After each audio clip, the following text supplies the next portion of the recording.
Anies disindir suka lari dari janji usai sindir sosok suka jogging, ditulis oleh Syardi di siwar.com. Sebelum kita lanjut, jangan lupa subscribe dan nyalakan loncengnya agar Anda menjadi yang pertama mendapatkan informasi dari jurnal terupdate. Sejak Nasdem kena masalah akibat Johnny Plate ditahan, Anies kayaknya makin agresif melakukan serangan balik. Mungkin Anies merasa dia gak bisa duduk diam dan diserang terus sehingga memilih menyerang balik. Ada dua hal yang dibicarakan Anies. Yang pertama adalah dia membandingkan pembangunan era SBY dan Jokowi. Anies bilang Jokowi bangun jalan tol sepanjang 1.569 km dari total jalan tol saat ini 2.499 km.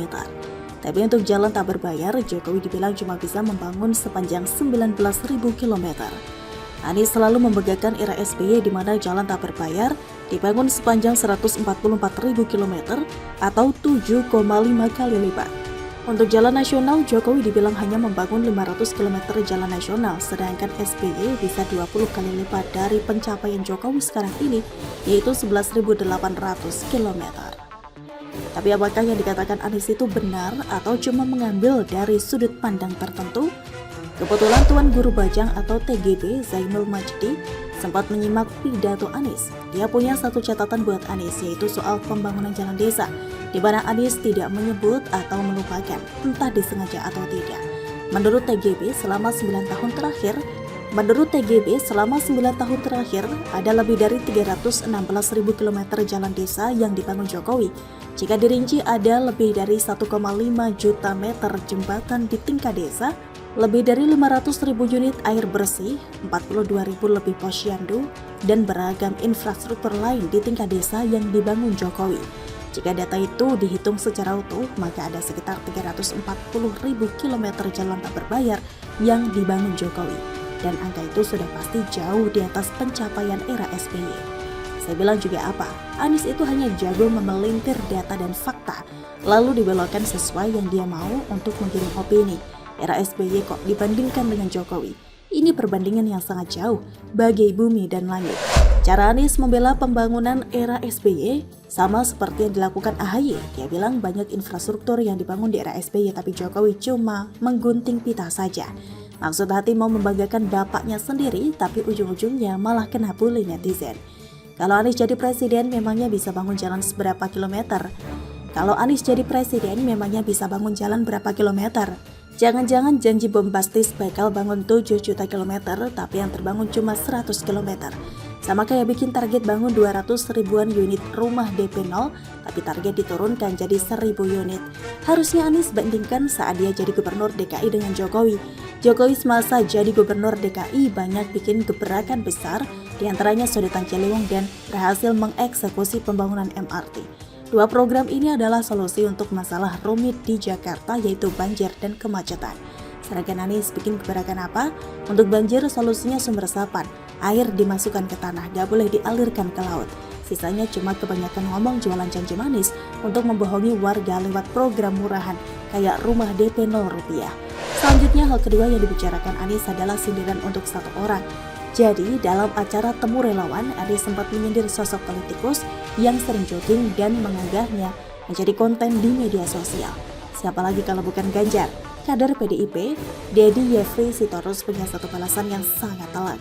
Dia bilang Ganjar memang suka lari pagi, sedangkan Anies suka lari dari janji karena banyak janji yang tidak terrealisasi. Ini sudah cukup telak, tapi saya tambahin lagi deh. Anies juga suka lari dari masalah. Kalau ada isu panas, dia suka sembunyi, hilang entah kemana. Biasanya akan ada orang yang dijadikan bemper. Biasanya wakil gubernur yang jadi tukang klarifikasi. Anies sembunyi sambil menunggu situasi reda. Anies, saya rasa masyarakat sudah pada pintar kalau soal pencitraan dan posting di media sosial. Justru Anies sangat jago. Anies keliling Indonesia, memangnya dia gak pamer di media sosial. Baca buku aja dia pamerin ke media sosial kok. Buku yang dia baca belum lama ini kan soal utang. Saya masih belum lupa soal Anies yang naik pesawat, masuk paling belakangan. Ada yang videoin dari belakang, kira-kira siapa ya yang videoin? Mungkin Anies berharap semua penumpang pesawat melihat dia dan ajak foto bareng. Katanya sepi dan kebanyakan penumpang cuek. Nasdem saat ini sedang panik akibat kasus Johnny Plate. Tentunya ini juga bakal berdampak ke Anies. Anies gak punya jalan lain selain harus memberikan perlawanan. Anies harus lakukan serangan balik karena namanya makin jelek. Satu-satunya jalan Anies tetap bisa nyapres adalah lewat koalisi perubahan. Jika koalisi ini bubar, Anies tidak punya harapan. Parpol lain gak akan melirik Anies karena mereka sudah punya capres jagoan masing-masing. Bagaimana menurut Anda? Adik Prabowo menyerang Ganjar secara personal. Apa sudah kehabisan cara kampanye positif? Ditulis oleh Widodo Ekspedisiwar.com. Sebelum kita lanjut, jangan lupa subscribe dan nyalakan loncengnya agar Anda menjadi yang pertama mendapatkan informasi dari jurnal terupdate. Hashim Joyo Hadikusumo, adik Prabowo Subianto belum lama ini menyentil Ganjar Pranowo, sang bakal capres yang diusung PDI Perjuangan. Ia menyoroti dua hal yang tampaknya dianggap sebagai suatu aib bagi negeri ini kalau sampai memilih Ganjar Pranowo sebagai RI1. Pertama, soal kesukaan Ganjar menonton film porno atau bokep yang rasanya dikesankan terlalu berlebihan oleh adik Prabowo itu. Seolah-olah Ganjar setiap harinya kerjaannya menonton blue film. Bahkan gak fokus kerja demi memuaskan syahwat akan film dewasa itu. Apakah Ganjar seperti itu? Jika dicermati pengakuan dari podcast bersama Deddy Corbuzier, bisa dibilang kesimpulan Hashim terlalu sok tahu. Kata suka itu belum tentu sering atau setiap hari melakukan hal yang disukai, maka kata suka tergantung konteks penggunaannya. Orang yang suka nonton film porn bisa berarti dia menyukai momen saat menonton yang bagi sebagian orang bisa digunakan sebagai cara untuk mencari inspirasi atau menghangatkan relasi dengan pasangan. Meski bagi sebagian orang lainnya, cara ini tidak disarankan. Tapi lelaki suci seperti apa yang hari ini tidak pernah menonton film itu? Apakah Prabowo dan Anies dalam konteks pesaing Ganjar dalam 3 nama tokoh teratas dalam survei elektabilitas sama sekali tidak pernah menonton tubuh-tubuh aduhai seorang wanita lalu tergerak syahwatnya? Kalau misalnya ada lelaki mengaku sama sekali tidak suka, justru itu bahaya karena bisa jadi ada ketidaknormalan di sana.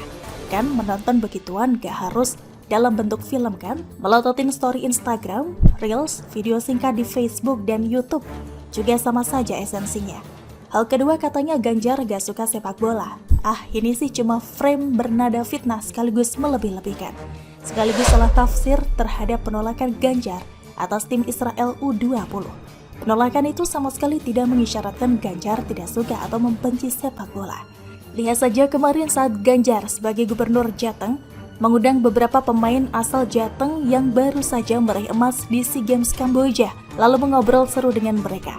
Ingat pula bagaimana Hoki Caraka ditemui Ganjar usai ribut-ribut batalnya PDU20.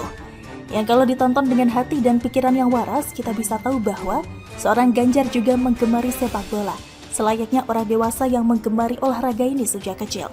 Karena sepak bola bisa dibilang adalah olahraga rakyat di negeri ini.